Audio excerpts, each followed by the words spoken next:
Boa noite a todos. Boa noite, Edmar.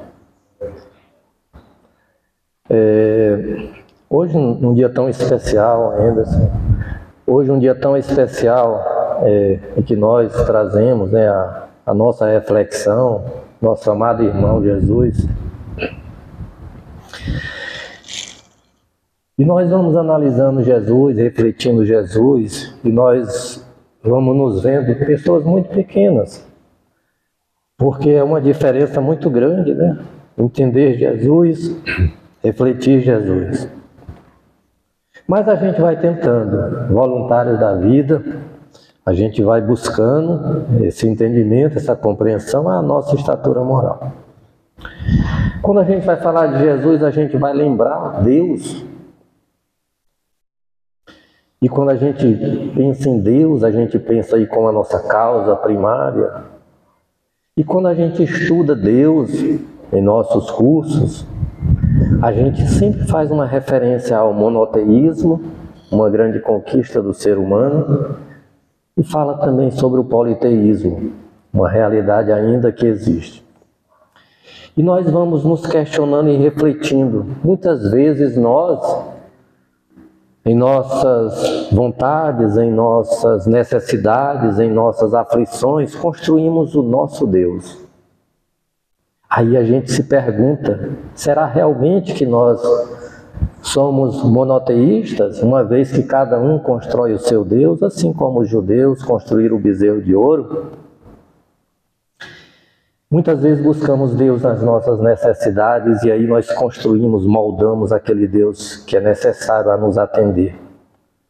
Mas a doutrina dos Espíritos, ela busca fazer com que nós entendamos Deus de uma forma melhorada, de uma forma em que nós, em conjunto, possamos entendê-lo de uma forma mais racional, de uma forma mais objetiva, de uma forma mais amorosa, de uma forma maior. E aí a gente lembra Jesus. Todos nós temos Jesus na mesma dimensão em nossas vidas? Ou temos Jesus a atender às nossas necessidades? Ou temos Jesus para os momentos de aflição? Onde Jesus se encaixa em nossas vidas? A doutrina dos Espíritos também vai trazer Jesus como aquele modelo, aquele guia que nos direciona, que nos faz, que busca nos fazer pessoas melhores, que busca nos auxiliar em nossas estradas da vida, em nossas escolhas, né? Quem é Jesus para nós então, né? É o Filho único de Deus? É o poder maior? É o Deus homem? Quem é Jesus, né? A doutrina espírita nos fala de um guia e de um modelo. E quando ela fala isso, isso tem uma repercussão muito forte em nossas vidas. Porque ser guia e modelo é pedir para que nós façamos a nossa parte. É dizer para nós que nós temos um espelho, nós temos um molde, nós temos para onde olhar, nós temos um norte, nós temos uma luz. Mas somos nós que reparando, que aprendendo, que absorvendo, vamos fazer a nossa parte. Nós não temos um modelo e guia para fazer por nós, mas temos um modelo e guia para fazer tudo o que nós deveríamos fazer, mas nós. E isso é muito forte na doutrina quando ela fala. Então a gente vai encontrar Jesus como esse companheiro de jornada. E quanto tempo nós... Desculpa. Quanto tempo nós poderíamos ter Jesus como companheiro de jornada? Por um breve momento? Por uma semana? Por um mês? Por uma vida? Qual que é a nossa escolha quando buscamos Jesus como sendo esse nosso companheiro de jornada? É uma escolha nossa. Porque uma vez que Ele está disposto a estar conosco, em sua mensagem, em suas lições, cabe a nós fazermos a escolha correta para as nossas vidas. Jesus Não vamos falar de Jesus ainda mais, o Messias, o Cristo, que tanto foi anunciado, que tanto foi prometido no povo judeu,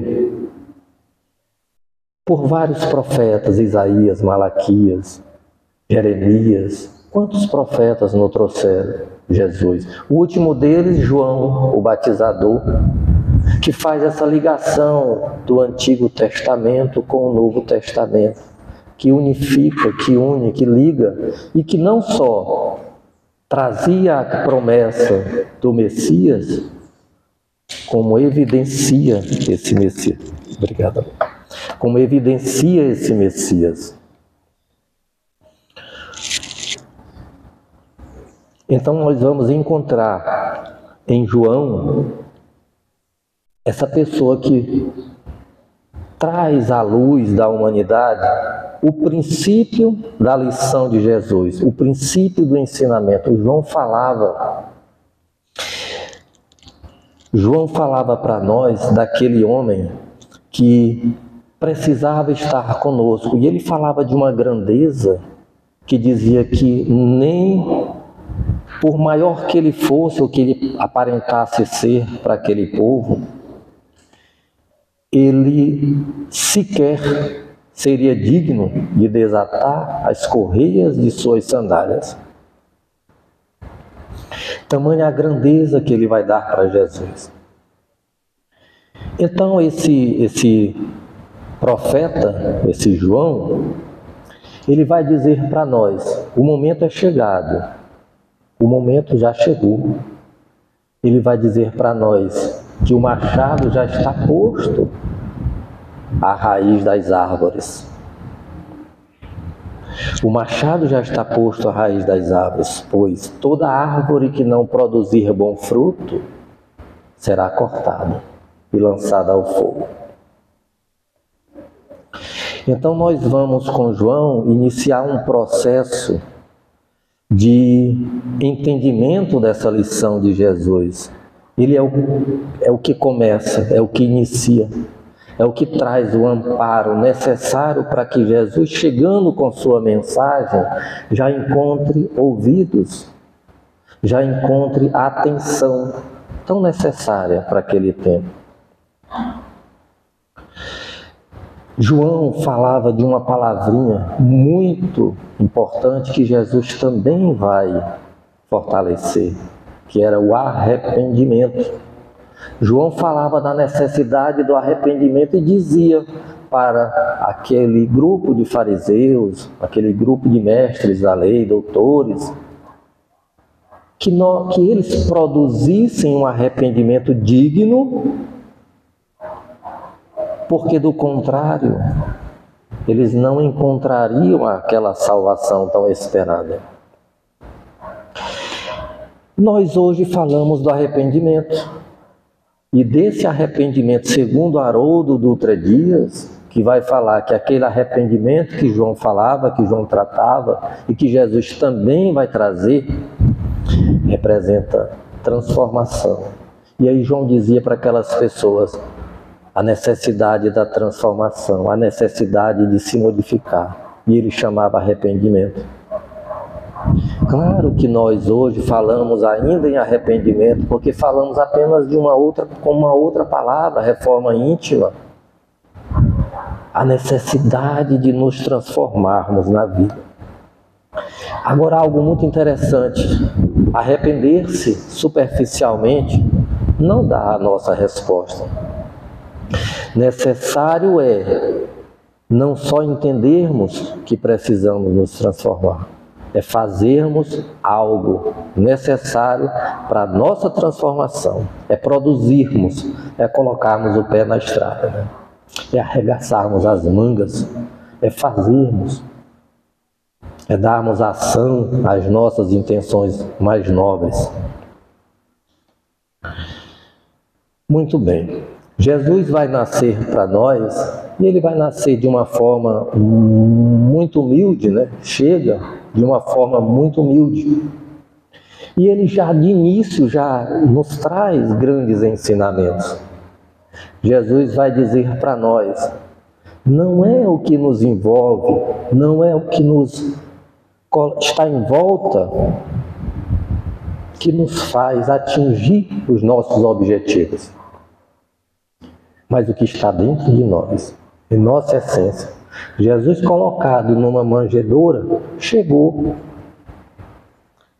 ao exercício da sua responsabilidade maior, do objetivo maior pelo qual ele esteve aqui conosco.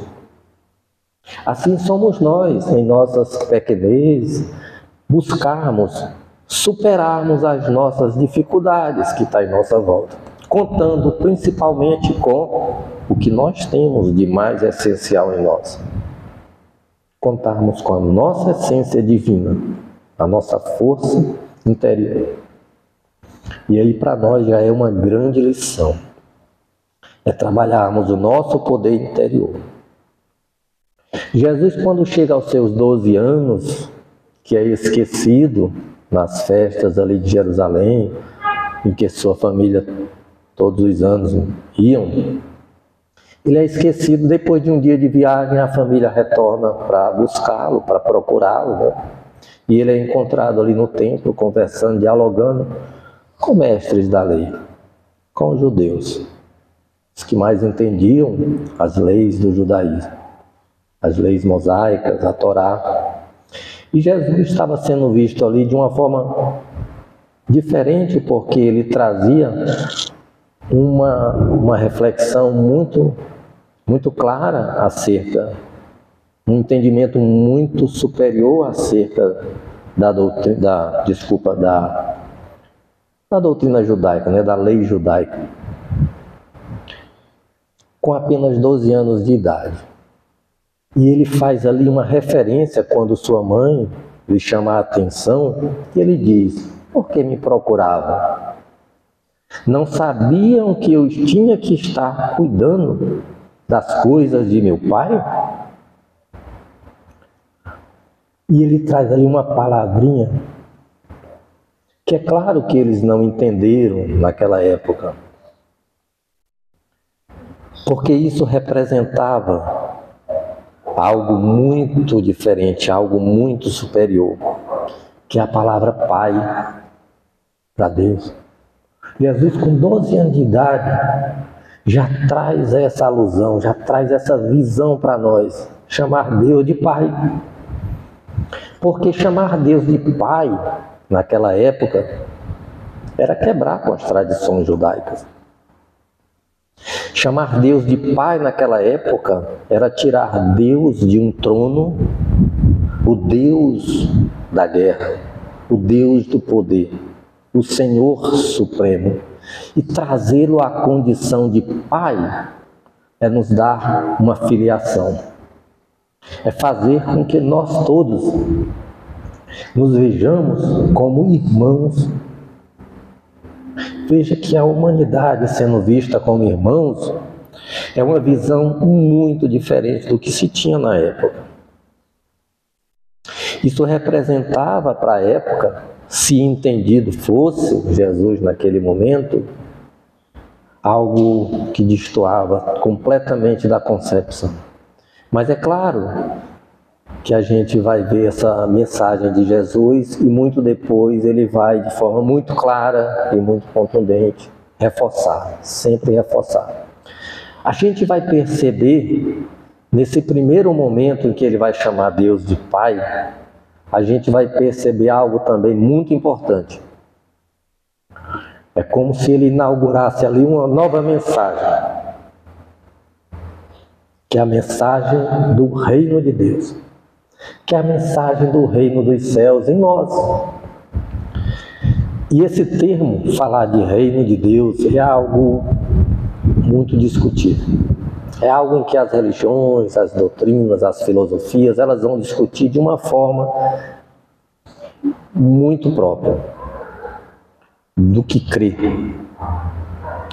E a doutrina dos Espíritos também vai trazer o reino de Deus, mas já entendendo a partir desse momento como a grande verdade. A doutrina dos Espíritos vai mostrar para nós esse reino de Deus, uma visão interna e uma visão externa, uma visão do todo, e falar de reino de Deus acima de tudo na doutrina dos Espíritos, conforme a leitura que os nossos irmãos fazem de Jesus, é ter um entendimento superior da verdade, é viver o bem. Jesus, em alguns momentos, eu vou citar aqui, em que ele compara o reino de Deus. Naquele momento, lá no começo, em que Jesus iniciava, a gente vai observar, aliás, bem antes, né, quando o judaísmo entendia que havia feito uma grande aliança com Deus, e essa aliança com Deus era representada pelas tábuas dos mandamentos. Jesus vai dizer para nós, em sua última ceia, que uma nova aliança estava sendo feita. E essa nova aliança seria simbolizada por um cálice de vinho que representava o seu sangue derramado. Então essa nova aliança, ela é uma aliança do sacrifício, da boa vontade, da luta, da persistência, em que Jesus vai inaugurar, dessa vez para toda a humanidade.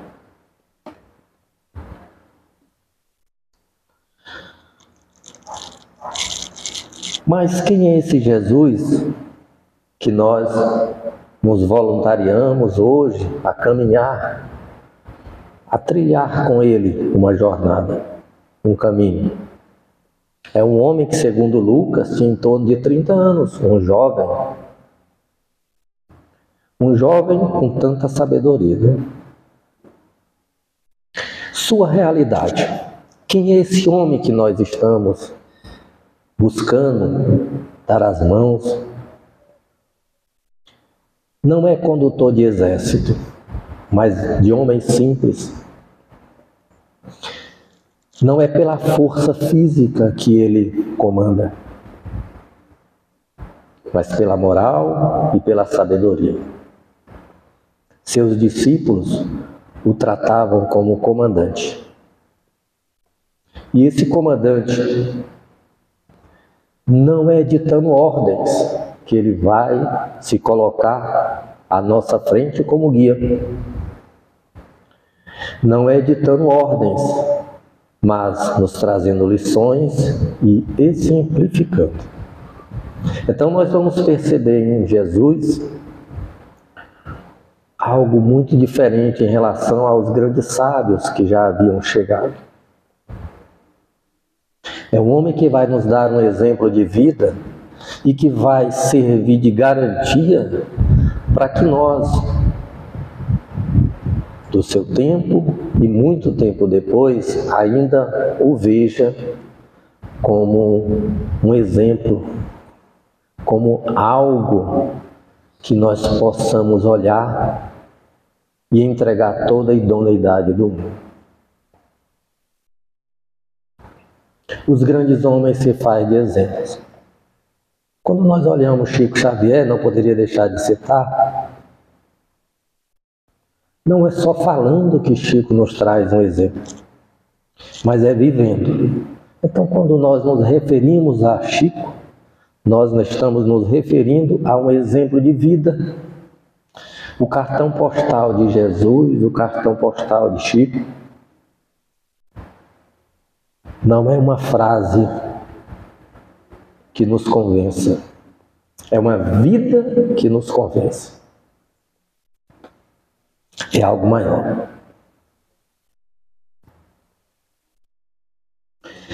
Jesus fala para nós, em Lucas 5, que não veio para os sãos, mas veio para os doentes. Se nos sentimos humildemente ainda adoecidos de nossa moral, precisamos caminhar com Jesus. Precisamos dar essas mãos. Se nos entendermos como não necessitados, talvez não seja um bom convite andar com Jesus. Como assim os fariseus, os doutores da lei, que se sentiam purificados, não encontraram em Jesus um alento, um caminhar, um guia, um modelo, como nós hoje percebemos. Mas nós temos uma realidade. Será que somos livres? Será que temos completa liberdade de ação para seguirmos Jesus? Em Mateus 8 e Lucas 9, Jesus vai nos trazer, esses evangelistas, vai nos trazer algumas realidades que nós podemos nos enxergar nela. Digamos até que tenhamos sido nós, naquele momento, porque chegou um para Jesus e disse: te seguirei aonde tu fores. Jesus retorna para ele e diz: as raposas têm toca, as aves do céu, ninhos, mas o Filho do Homem não tem onde repousar a cabeça. Jesus nos evidencia que, enquanto Ele se torna guia e modelo, cabe a nós enfrentar as nossas dificuldades, termos consciência de nossas dificuldades para superá-las, porque é superando nossas dificuldades que nos tornaremos melhores. Não é pedindo Jesus para tirar as nossas dificuldades, mas de vencê-las. É isso que a doutrina dos Espíritos, fazendo a leitura de Jesus, se coloca como doutrina consoladora. Porque não tira de nós o que é nosso, mas nos ajuda a vencer o que está em nós. Um outro chegou e disse: deixe que eu enterre meu pai. E Jesus fala, deixa que os mortos enterrem seus mortos. Nos perguntamos, será que estamos vivos ou mortos de espírito? Será que ainda estamos para nascer? Será que ainda não abrimos os olhos? Precisamos fazer uma reflexão acerca da espiritualidade em nós, para que possamos entender em qual momento da vida nós estamos. Chegou mais um outro e disse, deixa primeiro que eu vá avisar aos meus, para em seguida te seguir.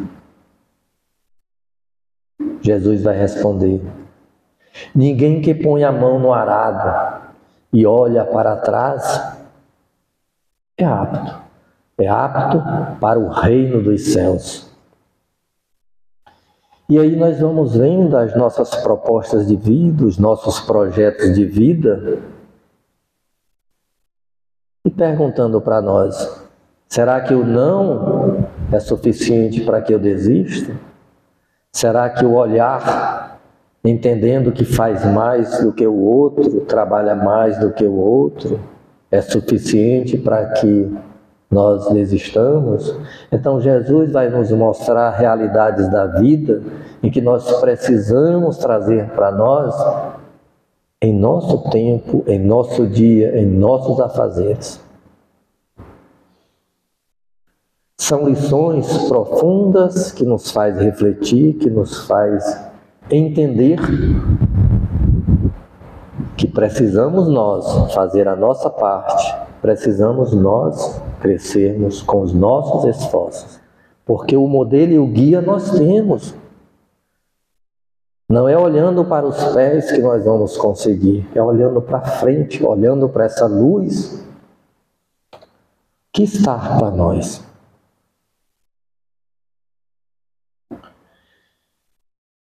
Lá em Lucas, no capítulo 6, Jesus vai nos alertar. Ele vai dizer: aqueles que me chamam de Senhor e não praticam o que eu peço, é comparado a uma casa que é construída sobre a areia. Vem o vento, vem a água e a leva. E aqueles que me escutam e praticam o que eu faço, é comparável àquele que constrói uma casa sobre o alicerce, sobre a rocha. Vem o vento, vem as águas, vem as intempéries e não a levam. Olhamos para a nossa vida. As intempéries, os momentos de dificuldade, os vendavais da vida, né? A água que transborda. Jesus pede para que nós olhemos para a nossa base dizendo: montou em um alicerce seguro a tua casa, o teu projeto de vida, a tua intenção? Ou acha que vai conduzir um projeto de vida, uma intenção, sem formar uma base? Jesus nos traz essa atenção. Precisamos fundamentar nossa vida de forma muito segura para que possamos conduzir os nossos projetos de vida. E interessante, Ele tem muita resposta para nós. Mas Ele pede para que a gente se fundamente, pede para que a gente vá atrás, vá em busca, se consolide, para que nós possamos, fortalecidos, caminharmos.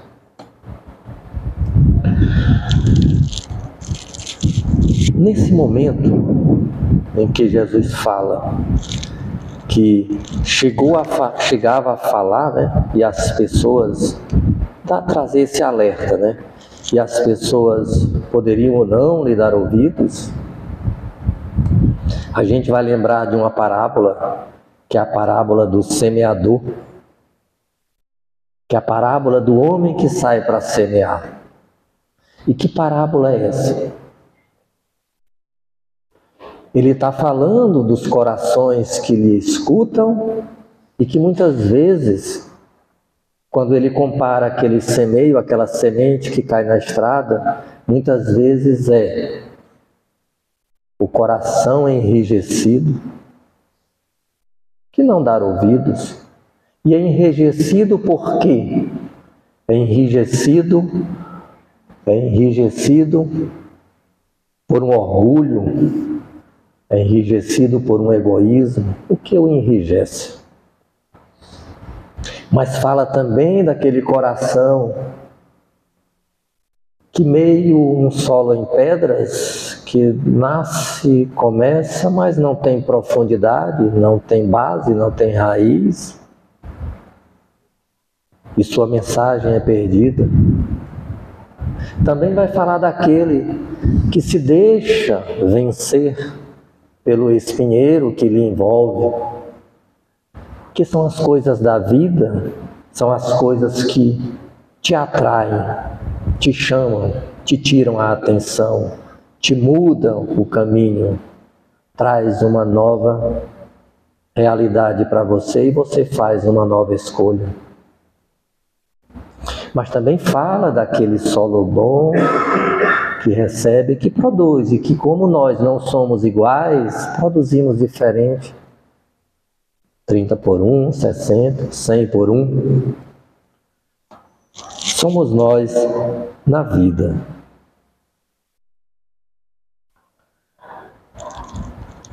Em Lucas 9,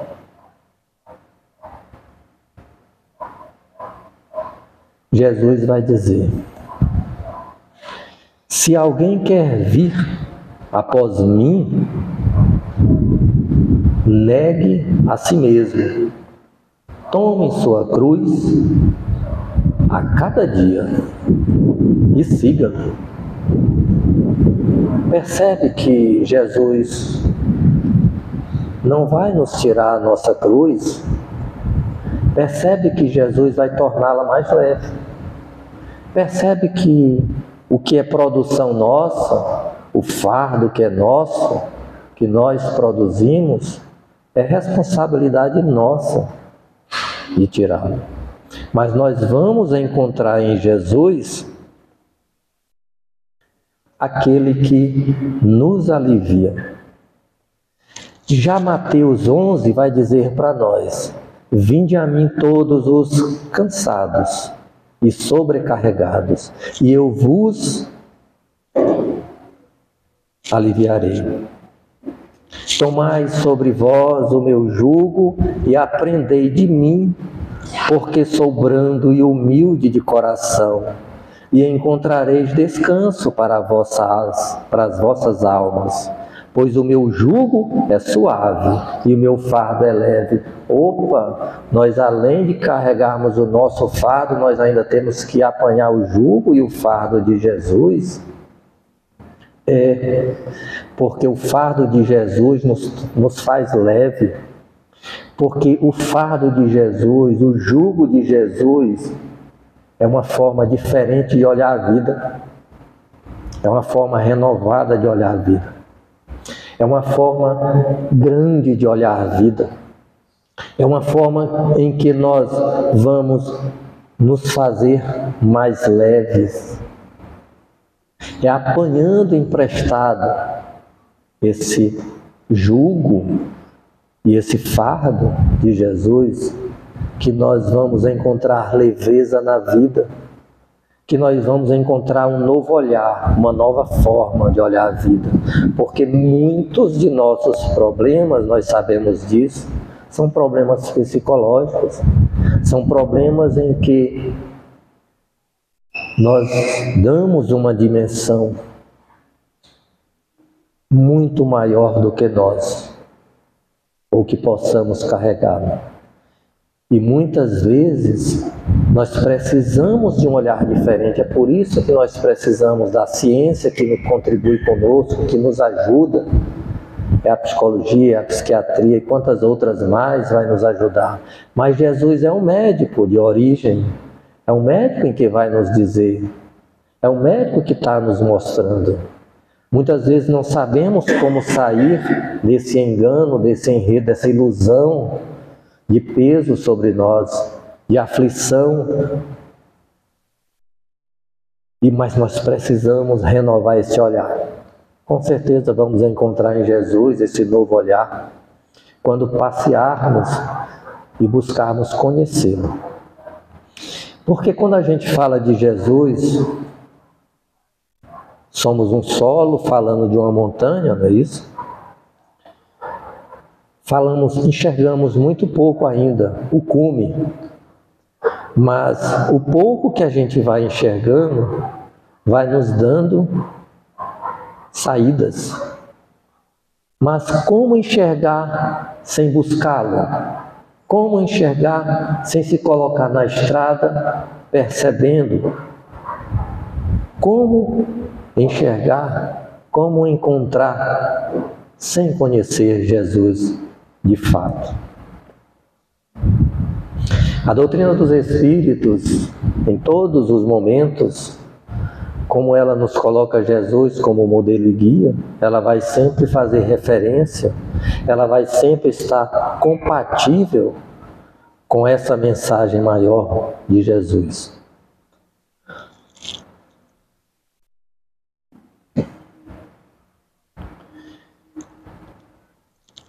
Em Lucas 14, Jesus faz alguns alertas também para nós, para que sejamos previdentes.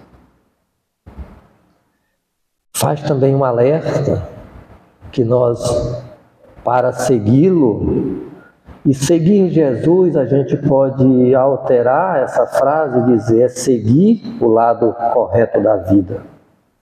Então eu posso dizer: eu estou seguindo Jesus, ou eu posso dizer: eu estou seguindo a verdade da vida. Seguir a verdade da vida pede desprendimento, pede a todos nós que larguemos muitas vezes aquilo que somos tão apaixonados e que, se analisados, nos trazem mais males do que bem. Jesus vai dizer para nós, sede perfeitos como o Pai é. Assim como Deus é perfeito, o Filho tem que buscar a perfeição. O Filho tem que buscar o bom caminho. Porque é a educação do Pai. Porque é o que Ele nos oferece cotidianamente. Quando o Pai nos oferece a possibilidade de um trabalho, de uma atividade qualquer, de uma família, de sermos pais, mães, filhos, irmãos, amigos, Ele nos oferece a oportunidade da prática do bem. Ele nos oferece a possibilidade de nos tornarmos pessoas melhores. Mas não nos deixa órfãos. Nos oferece o guia e o modelo.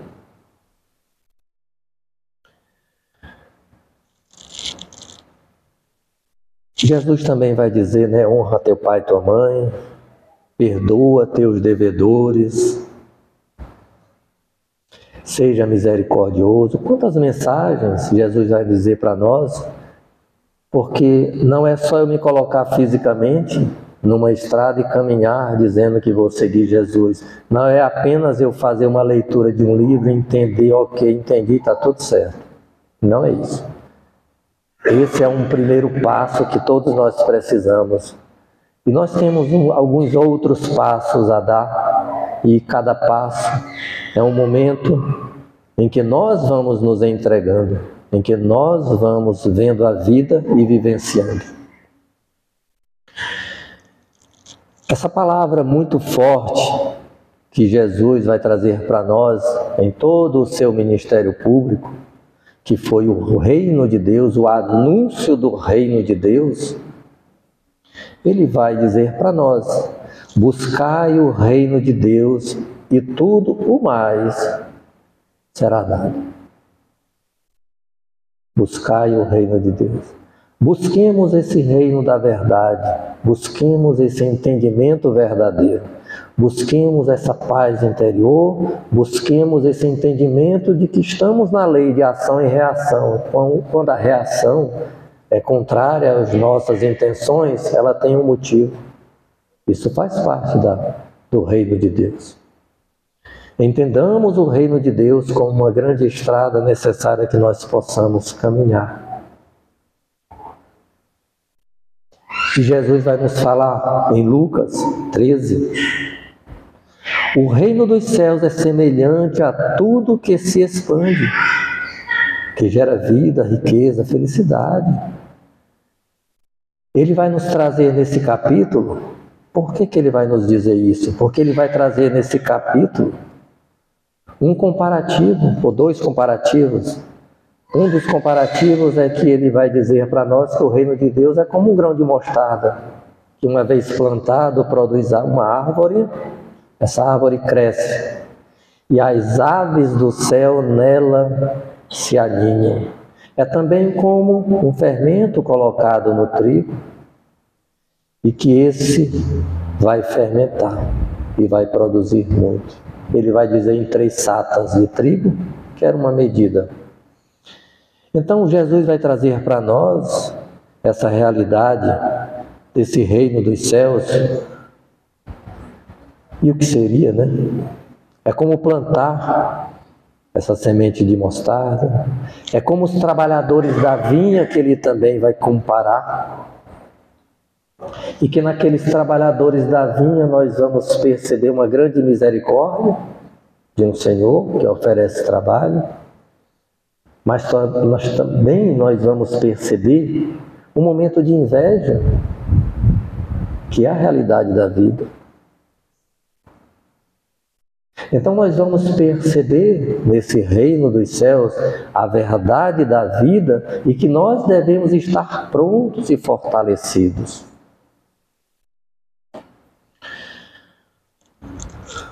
Ele vai dizer para nós que se não tivermos esse sentimento de uma criança, não somos dignos de receber o reino de Deus.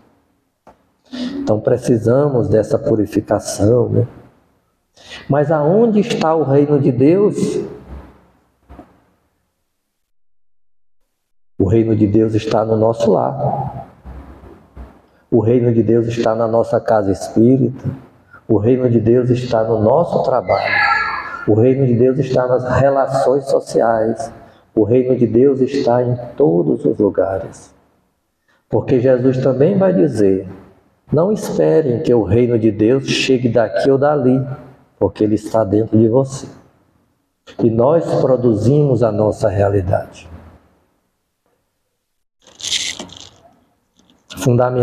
Fundamentemos, né, esse reino de Deus que Jesus tanto traz para nós.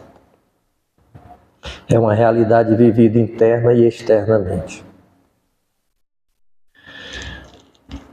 E nós nos perguntamos: as lições de Jesus são para esse momento? São para os momentos de aflições? Para quando são as lições de Jesus? E nós vamos perceber que as lições de Jesus, elas são eternas. Ela é para a vida toda, é para a eternidade, é para nós enquanto encarnados, é para nós enquanto desencarnados. Quando falamos aqui hoje, falamos com humildade para os nossos irmãos também que nos assistem, desencarnados, porque as lições de Jesus e nós o incentivamos a buscar Jesus, porque as lições de Jesus são para todos nós. Não importa a nossa estatura moral, não importa a nossa idade espiritual, Jesus é eterno para nós. Quando crescermos mais um pouco, quando nos tornarmos pessoas melhores, talvez vamos conseguir enxergar em Jesus algo mais, uma lição maior. Porque Jesus, ele teve a capacidade de trazer a essência da vida, o entendimento maior da vida em coisas tão miúdas do nosso cotidiano. Então, isso é muita sabedoria. É encontrar no pescador, é encontrar no agricultor, é encontrar nos desvalidos a essência da vida, para que nós possamos em todos os nossos momentos de evolução, não dizermos: eu estava ausente da lição, ela não estava para mim, mas ela está para todos nós em todos os nossos ambientes e momentos da vida. Só precisamos enxergar.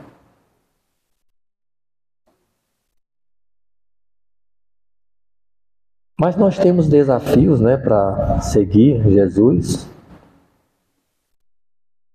Assim como ele, mais de uma vez, como é relatado em Lucas 10, ele envia seus discípulos à sua frente.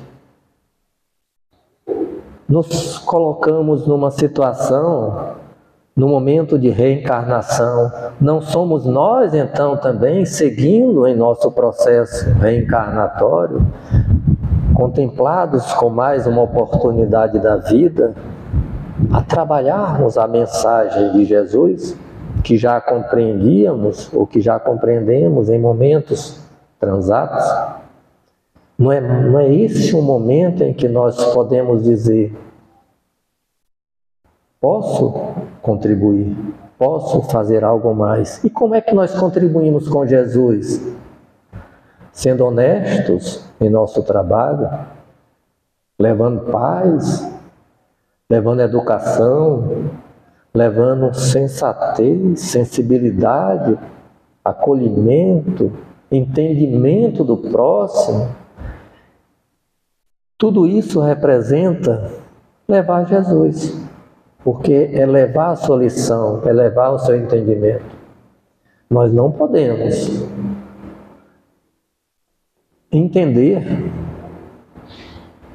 que em algum momento da vida nós podemos estar livres para levar essa bandeira, para pregar essa bandeira, para o exercício maior dessa bandeira, para a nossa prática maior, porque quando a gente vai olhar para o lar, talvez o melhor pai, a melhor mãe, não seja aquele que manda, mas aquele que exemplifica.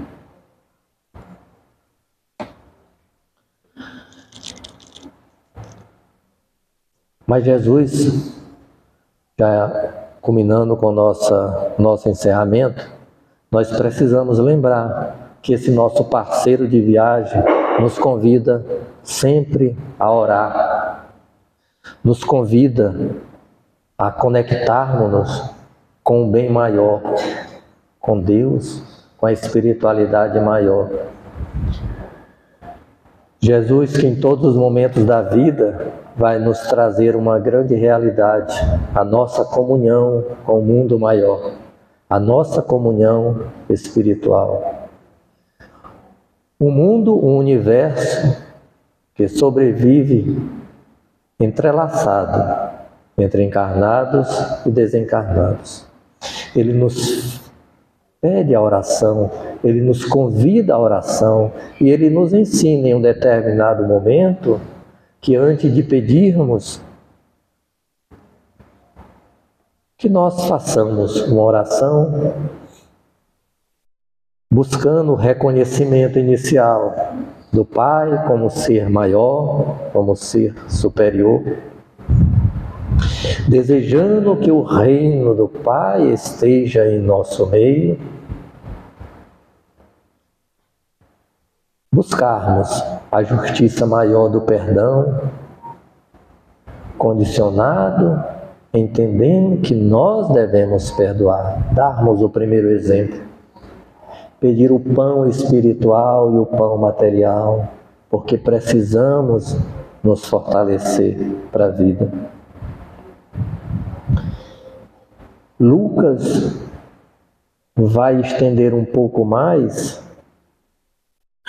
essa lição maior da oração de Jesus, que também diz para nos fortalecer frente às dificuldades e provações da vida.